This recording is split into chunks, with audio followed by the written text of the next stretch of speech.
สบายดีวันอาทิตย์มื้อนี้วันที่1 เดือน 3เนาะอยู่ฮิรากาตะเขามีบุญอันเทศกาลดอกไม้บานเนาะโมเมบานส่วนนี้มีแต่ดอกโมเมเนาะหรือว่าดอกพลัมเนาะวันนี้มันก็เริ่มออกหลายเกือบเบิดทุกกกแล้วเด้เบิดส่วนนี่เด้เนาะแต่ว่าก็ยังบ่ทันบานเบิดเนาะ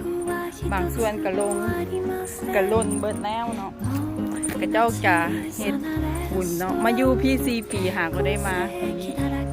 อันนี้เป็นสวนปลูกตั้งแต่ดอกโมเมะเนาะแล้วก็ว่าหมากพร่ำหรือว่าหมากหมากคายนะหมากคายย้ำเป็นมะคายเขาก็มาเก็บกินนะ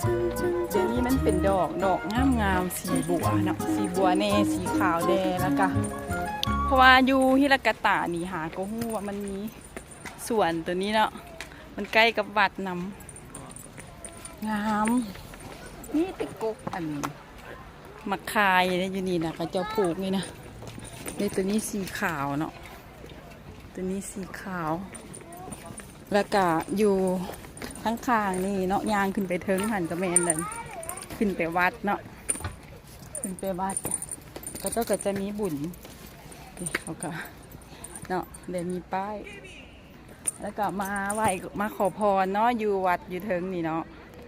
เด้อผู้ใดยังนำมาเด้อฮิรากาตะเด้อฮิรากาตะสเตชันเนาะมาแล้วก็ทรงหาข้าพเจ้าเด้อHappy Sunday วันที่1 เดือน 3เนาะขอมีแต่โชคดีโชคใหญ่เด้อรับโชคดีรับพรดีๆเนาะเริ่มต้นเดือนใหม่เนาะขอมีแต่สิ่งดีๆหลั่งไหลเข้ามาเงินคำหลั่งไหลเข้ามาทุกทิศทางเด้อHappy Love you all love you